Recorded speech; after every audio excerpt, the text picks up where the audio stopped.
Tonight, a daughter's heart-wrenching plea for a missing jogger. Mum, we love you so much and we miss you and we need you at home with us. Seniors in their 70s terrorised in their home by thugs posing as police. Taxpayers footing the bill as Victorian MPs spend hundreds of dollars a night to stay as little as 28 kilometres away from home. One of Australia's oldest tyre retailers on the brink of folding, 100 stores set to go.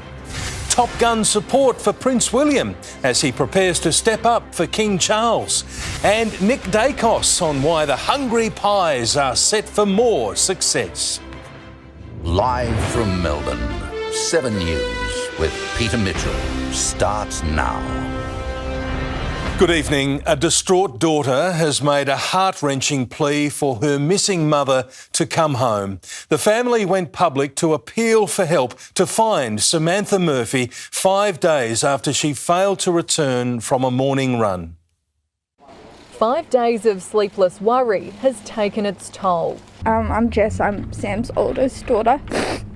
Just on behalf of my dad and myself and my siblings, I'd just really like to thank our family and friends for just their continuous love and support. It's the first time Samantha Murphy's family has spoken publicly since her disappearance on a morning run last Sunday. I know she's out there somewhere, so if you could please continue to search for her, to give us something to work with, we'd really appreciate it. Loved ones are refusing to give up hope. People just don't vanish into thin air. Someone's got to know something. Mum's a really strong woman and she's far too determined to give up this fight. Daughter Jess addressed her mother directly. Mum, we love you so much and we miss you and we need you at home with us. Please come home soon. I can't wait to see you and to give you the biggest hug when I do and to tell you off for giving us so much stress. I love you. And from husband Mick Murphy, a thank you to friends for helping them get through. The generosity throughout the community has been unbelievable.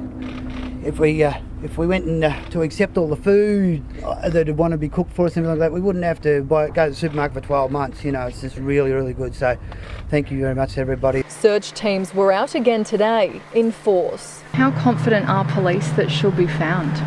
Yeah, we're keeping an open mind and we're hopeful. The search focused on the area of Mount Helen, 8 kilometres from Samantha's home and near the Red Line Speedway. I'm aware that Red Line Speedway had an event there on Saturday evening, so and I'm sure there was people camping overnight, and someone has to have seen something. Long-term friend Virginia O'Loughlin doesn't believe Samantha would have taken any risks. Sam's an extremely sensible person. Sam, I don't believe, but this is only my opinion, would be running in small tracks in the bush. Do police believe there are suspicious circumstances involved? There are no suspicious circumstances that we've identified at this stage. Earlier this week, police say Samantha's phone pinged a mobile tower in the area, but they're not saying if it's pinged towers since or if there's been any activity on her bank accounts, just that no stone is going unturned. We're throwing all those resources at it in the hope that we find Samantha and get some answers for her family. And that hope is keeping her family going in the hardest week of their lives. It's really helping us to get through and to keep us strong and to keep us motivated to keep looking and keep moving forward. Ainsley Kosh is at the search scene this evening. Ainsley, there's new information on a key piece of evidence. Mitch, yesterday police released CCTV of a woman they believe to be Samantha jogging past a nearby property. But in a twist, another runner has since come forward and identified herself as the person in that footage. So now really it's back to the drawing board as the search enters a 6-day tomorrow. Mitch. Ainsley Kosh at Mount Helen, thank you. Thugs posing as police have terrorised an elderly couple in their Hampton Park home. The retirees were ordered to drop to the floor in an ambush attack that's left them too frightened to walk down the street. An elderly couple shaken by a terrifying home invasion.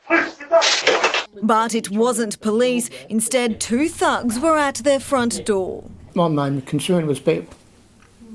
After pulling off their Ring doorbell camera, they pried open a security screen and kicked in the front door that was locked with a deadbolt. This almighty bang, and we heard a guy come in and say, "Police, police." The couple in their 70s were asleep in their Hampton Park home when two men broke in at 3 o'clock last Friday morning. Neil was in front of me, they wouldn't have seen me, and I screamed. It's just so scary, it's frightening. You know, and I wouldn't wish it on anyone. They've lived in their house for almost 50 years. People are meant to feel safe at their home and people are meant to trust police. Police believe it was a targeted attack, but the pair fled after realising they had entered the wrong home. Detectives still don't know if they left on foot or had a getaway car. You do as much as you can to sort of protect yourselves with security and everything. They're going to get in. Detectives hope someone will recognise this man. The males appear to be aged potentially in their mid-20s to mid-30s. One has described as, yes, a slight Kiwi accent, while one appears to be an Australian accent. All this sort of thing needs to stop. It needs to stop. People are living, they're too frightened to move. They're too frightened to go out to walk, go for a walk around the street. Geordie Wright, 7 News. Victorian union boss John Setka is retiring as head of the CFMEU. Mr Setka told delegates today he's calling it quits and won't nominate at the next election. It ends more than a decade at the top of the state's construction union. Victorian politicians who live within easy driving distance of state parliament are charging taxpayers thousands of dollars to stay in the heart of Melbourne. They're claiming an allowance on sitting days rather than going home. They're walking out of Parliament and checking into city hotels, all on the taxpayer dollar. Obviously there's a range of entitlements. I live in Seddon and so I go home every night. While Victorians battle gridlock and pile onto trains or buses, MPs are making use of a rule that allows them to book a hotel if they live more than 28 kilometres from the city. In the last year, Croydon MP David Hodgett has billed more than $12,000 to the public purse. He also receives income from 12 rental properties, while Gembrook MP Michael Galea has spent $13,000.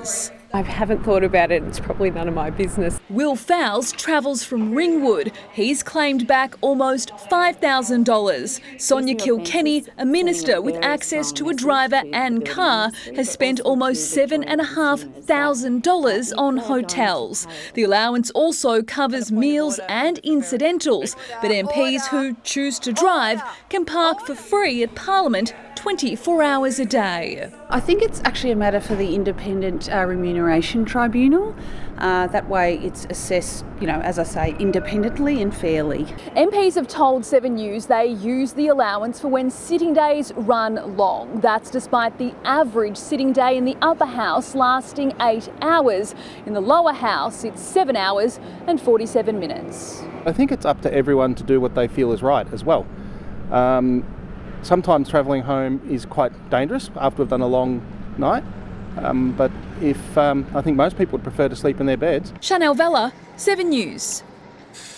Melbourne tyre giant Bow Repairs is set to shut its doors. Tyrist Hours has the details. Tyra, hundreds of jobs are on the line. Mitch, around 100 stores are set to close, costing more than 700 workers their jobs. Now, Bow Repair's parent company is planning to move to a new model, which will also see the closure of 9 warehouse locations. The retail chain is now owned by Goodyear Dunlop Tyres Australia, with a spokesperson saying they've begun to evaluate different scenarios for different parts of the business, adding no final decisions had been made yet. There is speculation. There were talks around selling the business to rival company Bob Jane, but it fell through. The Melbourne business was founded by Sir Frank Bow Repair in 1922. Now, this shake-up comes just 1 week after fellow retailer vacuum giant Godfrey's went under. Mitch. Tyrist Hours at Carlton, thank you. Energy supplier AGL is toasting a $400 million profit just a day after power companies were singled out for price gouging. The bumper result comes with some good news on home power bills. They're set to start coming down soon. One of Australia's biggest energy players calling in one of its biggest profit turnarounds, and with it, a likely fall in power prices. A significant turnaround after what's been a pretty torrid 5-year debacle for this company. AGL's half-yearly profit of $87 million last year is $399 million this year. That's up more than 350%, helped by cheaper generating costs and a more stable market. I think it's a reasonable outcome, big improvement necessary. Revenue, though, down 20%, offset by significant profit margins on consumer contracts. Yeah, look, it's a real sting to a lot of AGL customers, that's for sure. The federal government promised to lower power bills in its first term. Prices are soaring, corporates make the profit, Albanese smiles, the people cry. The energy market was singled out by the former head of the consumer watchdog in his report into price gouging. The electricity industry is riddled with questionable prices. Wholesale electricity prices are down 48% on this time last year. Cheaper default offers should follow within months. I am looking to the Australian Energy Regulator to put some downward pressure, some price relief come the 1st of July. Even the last couple of weeks, that retailers are becoming more and more competitive. AGL shares jumped almost 9%. The bumper profit increasing industry hopes of extra funding for renewables. Blake Johnson, 7 News. Prince William has spoken of the royal family's gratitude for the messages of support King Charles has received while being treated for cancer.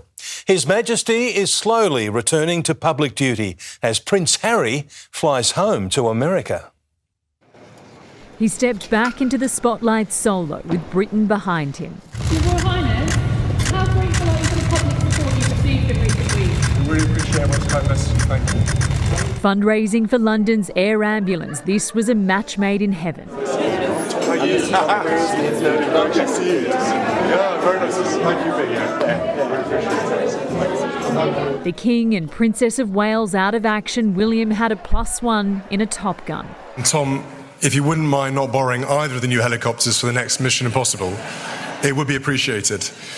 We've all seen on our screens that, how can I put it, you seem to have a different take on normal wear and tear to the rest of us.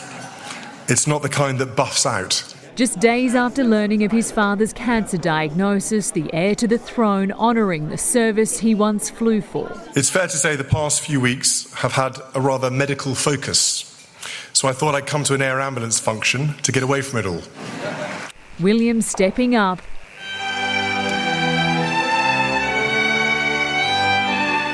Harry wheels up. Less than 24 hours on the ground in London, no meeting with his brother. You can't wave a magic wand and put this family back together again. But a face-to-face with his father, who delayed his chopper ride to the countryside to see his California-based son. Far from the chaos and public glare in London, the King has absolute privacy here at Sandringham.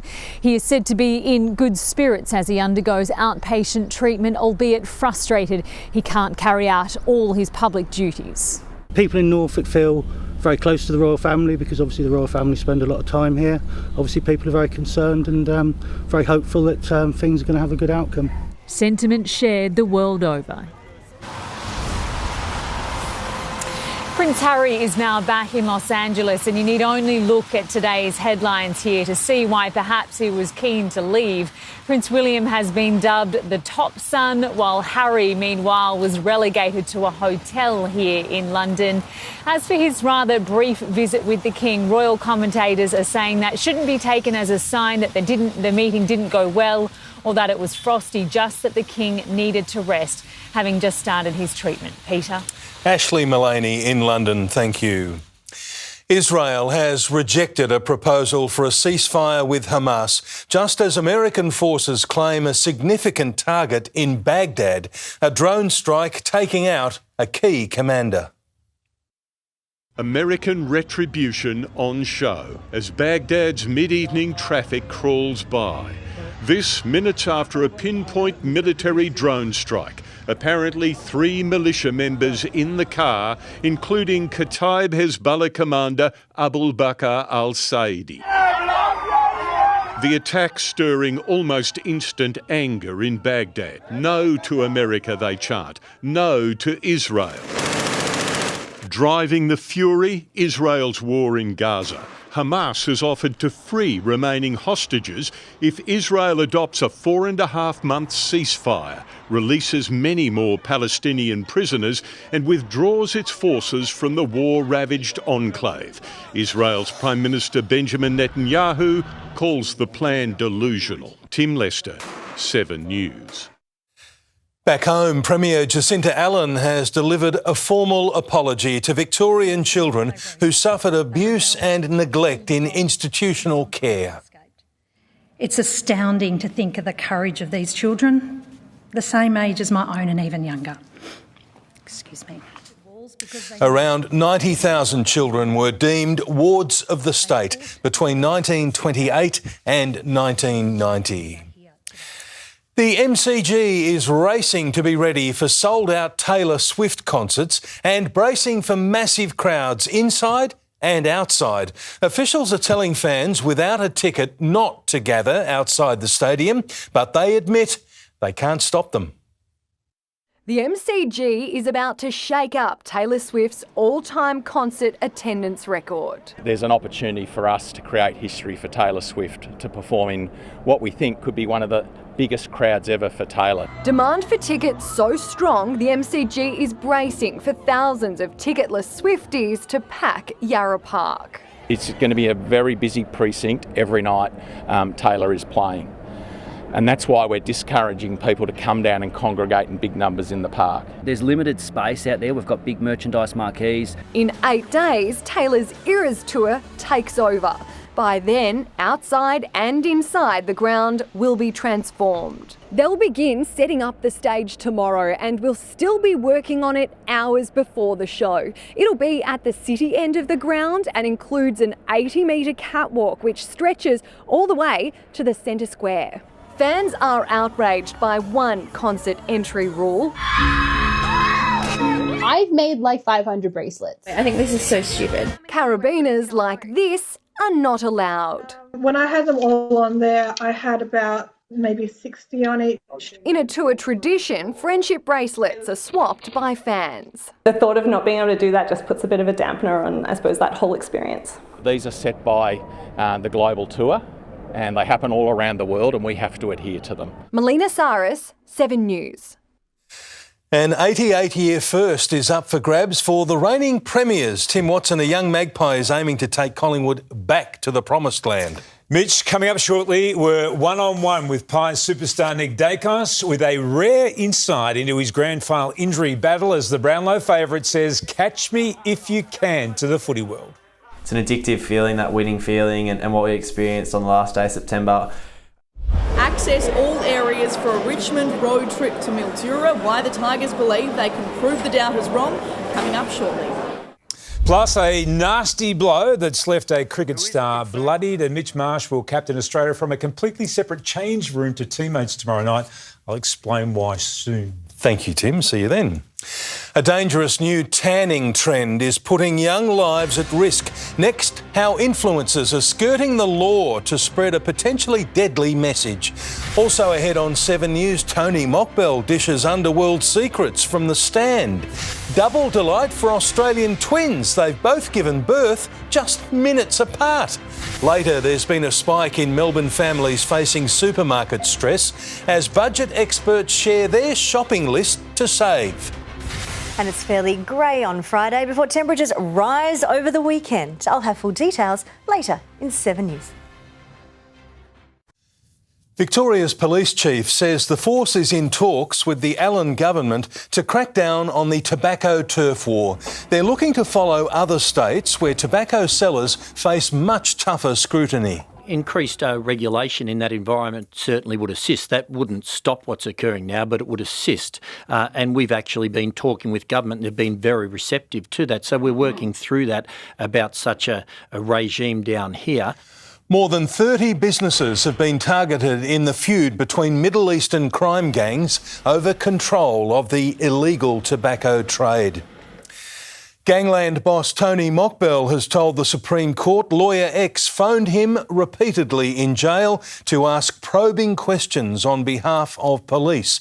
The drug kingpin says he heard rumours Nicola Gobbo was an informant, including from a high-profile colleague. Tony Mockbell in the hot seat for a third day, dishing underworld secrets in his bid to walk free. He was quizzed about a 2-page list of topics police handlers asked Nicola Gobbo, or Lawyer X, to discuss with him after his extradition from Greece. She ticked them off in 5 phone calls, telling him she'd received threats, been accused of being an informant, and her car had been torched by people in his circle. Mockbell said Ms Gobbo told him she could no longer be his lawyer due to a conflict of interest and health concerns. Mockbell says he also spoke to Lawyer X on a secret burner phone smuggled in by Carl Williams. The prosecutor says there was no phone, claiming he made it up to exaggerate his relationship with Nicola Gobbo. The court also heard claims high-profile barrister Zara Gard-Wilson spread rumours Ms Gobbo was the snitch in 2007. The two lawyers worked together at the height of the Gangland War. Rochelle Brown, 7 News. Captain Cook will soon tower over St Kilda again after Port Phillip Council voted to rebuild the vandalised monument. One councillor moved a motion requesting the statue not be replaced, but the council voted it down, promising to resurrect the statue that was cut off at the ankles in an Australia Day protests. Australian doctors are sounding the alarm on a new dangerous type of tanning bed. The so-called calariums claim to tan and tighten skin with the use of red light, but skin cancer experts are worried. It's the red-hot trend all over social media. They're called calariums, a solarium which some claim revives the skin's collagen, leaving users with a glowing tan and firmer skin. And they're claiming that these calarium beds can stimulate collagen through red light combined with the UV component. Experts say it's all just one big marketing ploy, capitalising on the use of trendy LED red light masks used to treat acne and tighten skin. I don't see how it can be used to prevent or negate the risk of skin cancers or sun damage when combined with UV light. Calarium treatments are commercially available and can cost hundreds of dollars. Health authorities are now investigating if the machines are in breach of the law. Since 2016, commercial solariums have been banned across Australia and operators face huge fines, but you can still buy one for private use. Once you're getting a tan, you've already had damage to your skin. Calariums like solariums are also able to be bought online and delivered to your door. It's really important to avoid any form of solarium beds, including calariums. I'd say look around at the people who are older than you and look at the damage on their skin, and that's happened when they were at your age. A plea to think twice. Jordan Bissell, 7 News. Pregnant twin sisters have taken the idea of being in sync to extremes after giving birth within minutes of each other at a Queensland hospital. Got up and went and sat on the couch and my waters broke. And we all laughed. We were like, oh, just in disbelief. I think everyone's just manifested this happening. Their babies, Ruby and Xavian, are both doing well. Quite remarkable. One of Melbourne's richest men has just offered a $200,000 reward for help. That's next. Also coming up, road bosses are taking swift action, ripping number plates off a vehicle in a racism storm. A road shock in Melbourne's southeast. The red carpet welcome that's put Australia on a collision course with China. And how artificial intelligence is helping Melbourne couples secure their IVF dreams. One of Melbourne's richest men is offering a monster reward to catch 4 thugs accused of raiding his office. Cameron Bowe has the details, and Cameron, Adrian Portelli has just issued his own bounty. $200,000, Peter, and that reward is already getting results with some leads on the identities of the crooks. Last night, 4 masked males used sledgehammers to smash their way into Portelli's business. They then roamed around the property and overturned furniture. The billionaire is convinced they were looking for cash. It was definitely a targeted attack. They didn't take anything else from you. I've got computers and cameras worth thousands and thousands of dollars, and they didn't touch those. The break-in has been linked to a smash and grab at a motorbike store at Melton almost 2 weeks ago. In addition to Adrian Portelli's reward, police are investigating, Peter. Cameron Bowe, thank you. A driver's been given 2 days to hand in their number plates to the New South Wales Transport Department after they were stamped with October 7th, the same date of the Hamas attack. I don't know what kind of sick person would have a personalised number plate for such a horrific massacre. Well, it's sickening to celebrate atrocities against women and children, abduction, torture, rape and murder. The plates for the Ford Ranger were requested weeks after the war began. Australia is ramping up diplomatic relations with Papua New Guinea as China tries to move in on our nearest neighbour. Canberra put on a red carpet welcome for a history-making address in Parliament. Dueling images that highlight Anthony Albanese's dual objectives. Chinese New Year celebrations at one end of Parliament, at the other, embracing Papua New Guinea Prime Minister James Marape, hoping to keep his country away from Beijing's grip with a full VIP experience. A special cabinet meeting, shadow cabinet, and the first Pacific leader to ever address Parliament. It is a high privilege. Wanting to extend a friendship forged on the battlefield of Kokoda, now facing social unrest in PNG and goodwill visits by Chinese warships, promoting a potential security pact to extend China's influence to Australia's northern shore. I ask you, do not give up on Papua New Guinea. Australia will never forget Papua New Guinea. Yeah. Strong symbolism not missed in Beijing. The Central Authority's Global Times newspaper accusing Australia of using Cold War tactics to undermine China's relationship with PNG. The Chinese are very good at playing Cold War rhetoric. They're the masters at it. But Australia, masters of football diplomacy. I hope the day will come when the people of Papua New Guinea can cheer for a team of their own in the National Rugby League. Yeah. Mr Marape describing our countries as family. One can choose friends, but one is stuck with family forever. Mark Riley, 7 News. A pedestrian has escaped serious injury after she was hit by a car on Springvale Road. The driver appeared to have run a red light before hitting the woman. They did stop at the scene. The woman was taken to hospital with a suspected broken leg. Melbourne couples are using artificial intelligence to help with their IVF journey. 1 in 6 struggles to start a family. Now AI has the potential to solve the puzzle. Libby Hanrahan spent 3 years trying for a child through an expensive IVF process, enduring 8 rounds. I think the biggest and hardest part of that is there's no guarantees. Now, mum to Grace, she counts herself lucky. 1 in 6 couples has trouble falling pregnant. Women are having fewer children, choosing to start their family later.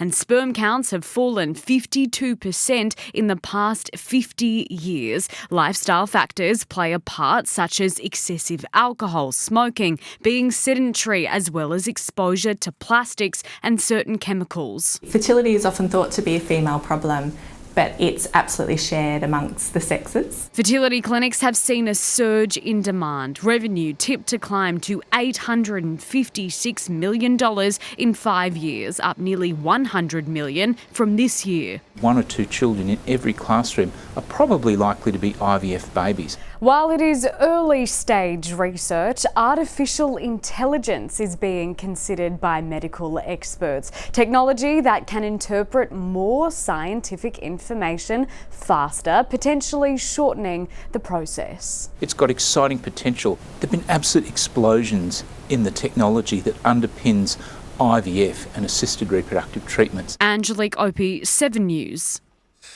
Supermarket stress is on the rise as Melbourne families skimp at the checkout. Next, budget experts share their cheat sheet to save. Also ahead on 7 News, the vandal accused of a $200,000 graffiti spree at Flinders Street Station. A snap decision for wildlife staff. And coming up in sport with Tim Watson, our exclusive chat with Nick Daicos. And we're on board with the Tigers for their mission to Mildura.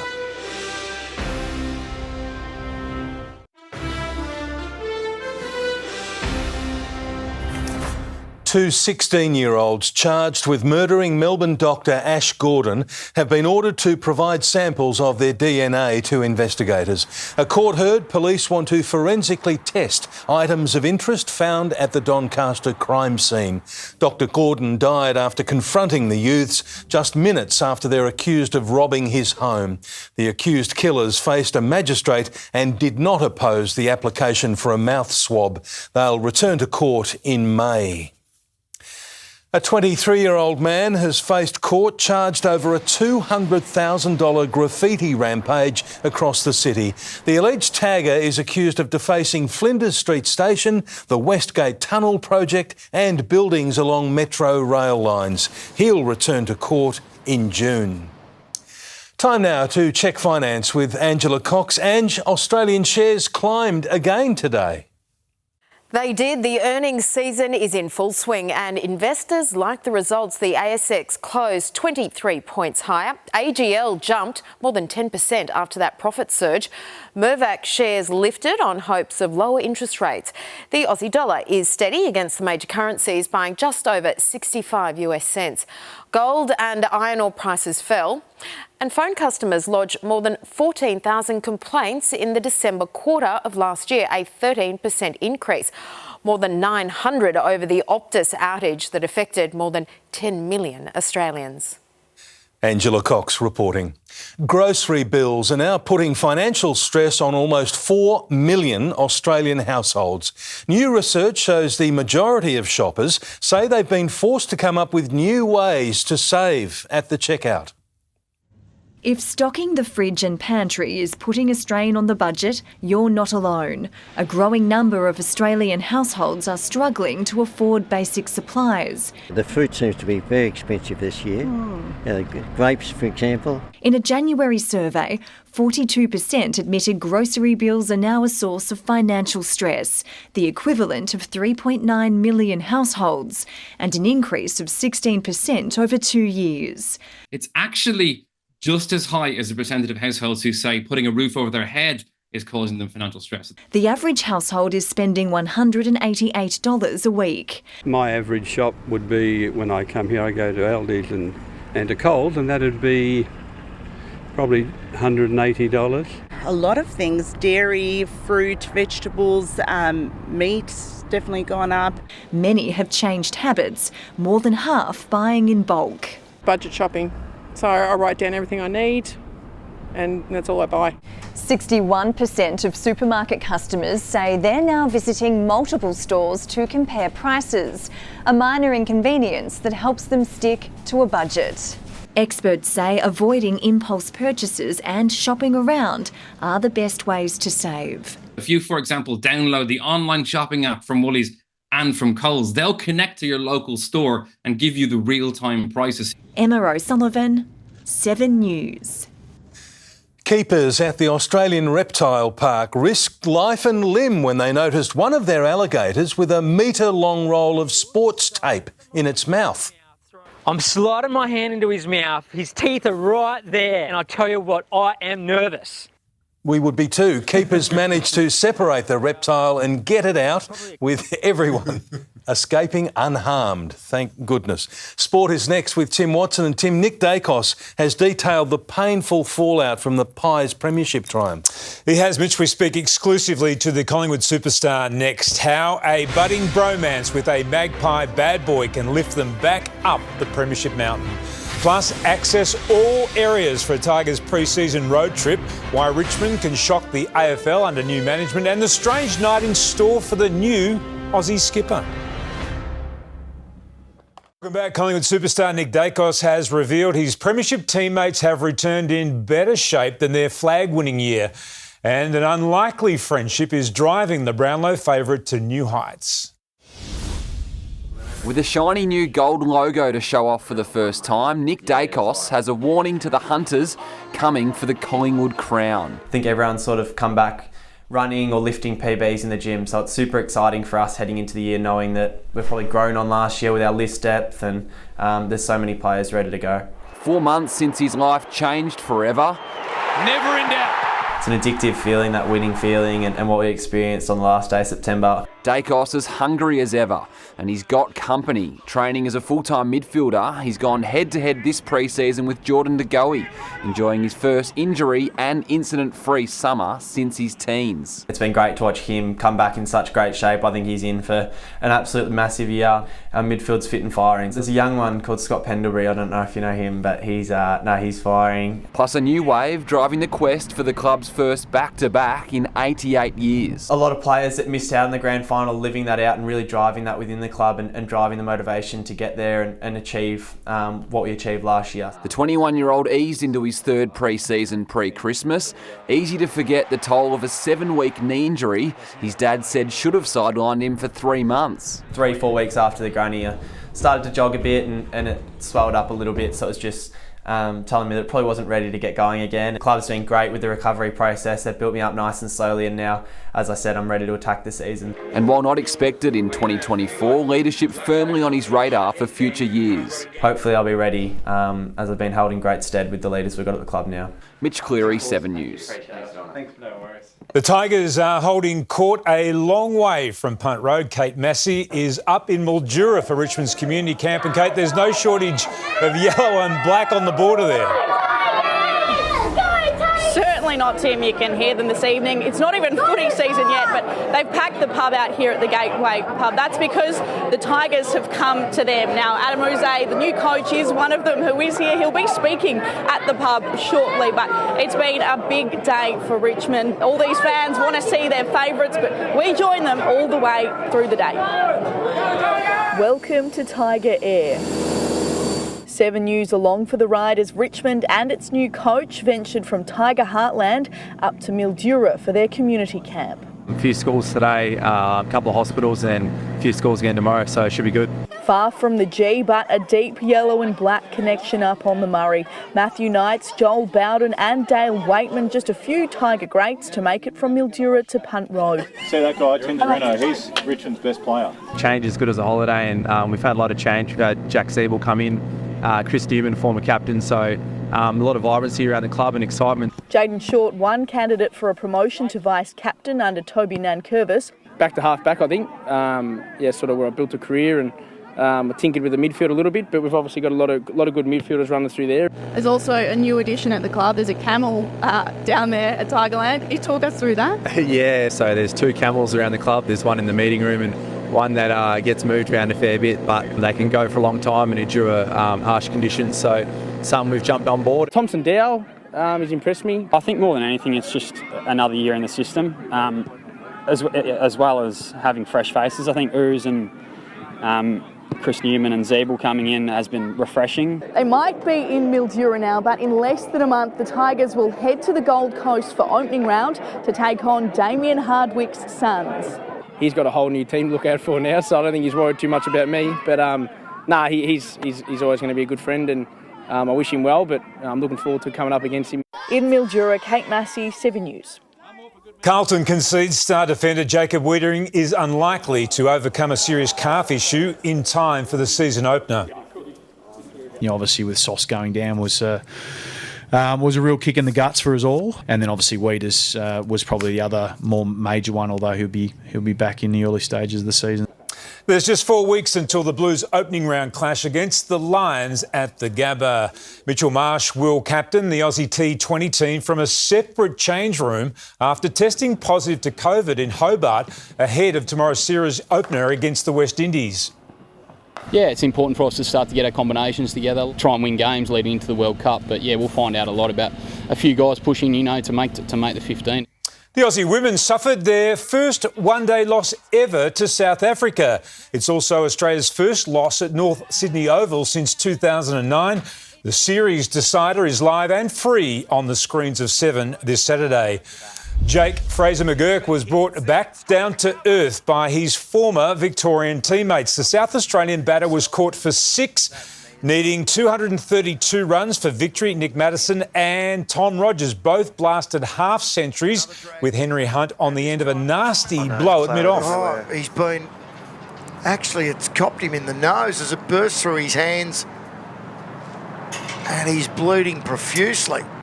Hunt managed to walk from the field. The Vics completed a 3-wicket win to jump to the top of the one-day table. Champion jockey Luke Nolan has undergone surgery for internal bleeding after a fall at Pakenham track work this morning. The Black Caviar rider suffered fractured ribs and was assessed for a pelvis issue. Nolan is expected to be at the Alfred Hospital for several days. Underlines again how dangerous that sport can be. Yes, we wish him well. Thank you, Tim. Jane Bunn is next with the forecast. Jane, how's it looking for the end of the week? Well, Mitch, we're in for a grey Friday morning, but things certainly look up for the weekend. I'll have the full details next. Cannabis GPs, the Australia-wide clinics giving everyone instant access. We spare people a lot of worry and a lot of anxiety. In just 60 minutes, your pain is assessed by specialist doctors, prescriptions written and treatments applied. Made a massive difference. And you don't have to leave home, taking the pain out of getting pain relief on 7 News at 6. Tonight, our weekly panel's take on AGL's price gouging denial despite its bumper profit. Putin's first sit-down with Western media since the war is about to air. Journalism or propaganda? And shifting the dial, a dumb phone renaissance as smartphone addicts go back to the brick. The latest from 7 News live at 10. Hello again. With light winds and sunshine today, feels rather nice. The day began clear. It was 14.5 in the city, but just 7 out in Coldstream. Cloud briefly moved in during the morning, but it rapidly cleared out. The afternoon had bright sunshine. The wind is still southerly, but they're light winds now, so a top of 22 feels nicer than yesterday's 22. In this wind direction, it is warmer away from the bay, in the mid to high 20s in the northeast. There's just a bit of patchy cloud over southern Victoria, and a field of cumulus popped up in the north and east, bubbling up on the end of a trough. There is no wet weather in our long stretch of generally dry. The far north has climbed back into the low 30s, and Gippsland was rather lovely. We are straddled between 2 high-pressure systems, producing that pleasant weather. The trough runs right through the eastern states, producing thunderstorms further north away from the high. The straddling highs, they were nice, but the one to our west strengthens again tomorrow. That's as a cold front crosses Tasmania. Friday is cool to mild in the south and warm in the north. Temperatures rise a little on Saturday as the next high begins to move through, but Gippsland does have the odd shower on Saturday morning. Then the high is out to our east and the heat arrives. It begins on Sunday and persists for Monday, becoming extreme heat in the far northwest of the state. Now that's before a cool change sweeps through on Tuesday. The trough it is on could produce stormy activity, but here it is. It's quick. It may not be much at all, and then all over by Wednesday when we're back to milder and dry conditions.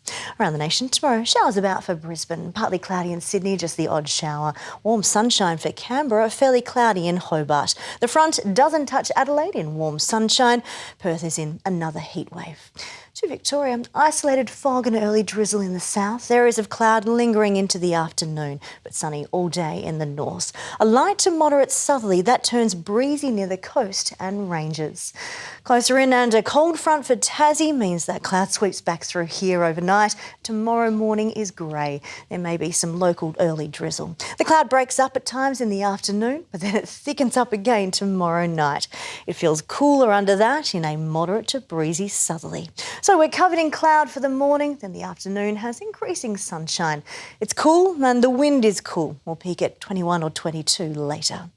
To the 8-day outlook, there is a bit more cloud into Saturday morning. Then temperatures jump up in the afternoon sunshine, expecting about 26. 33 is a top for Sunday, not a cloud in the sky. Heading into Monday, I'm expecting 36 and into Tuesday as well. But a cool change in the afternoon, big winds with that one, the potential for a storm. And if you headed out to the G next Friday, currently sunny and 23. So tomorrow morning it is looking fairly grey. In the afternoon we'll have some pockets of sunshine, 21 or 22, then increasing over the weekend. Swifties will be looking at that forecast next week. Thank you, Jane.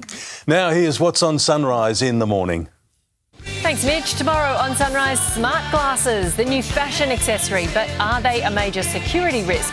Recording your every move without you even knowing it. Plus, inside Pink's record-breaking Aussie tour, your sneak peek before she hits Marvel Stadium. See you in the morning, Melbourne. And that's the way it is this Thursday, the 8th of February. Thanks for your company. For now, from the 7 News team, good night.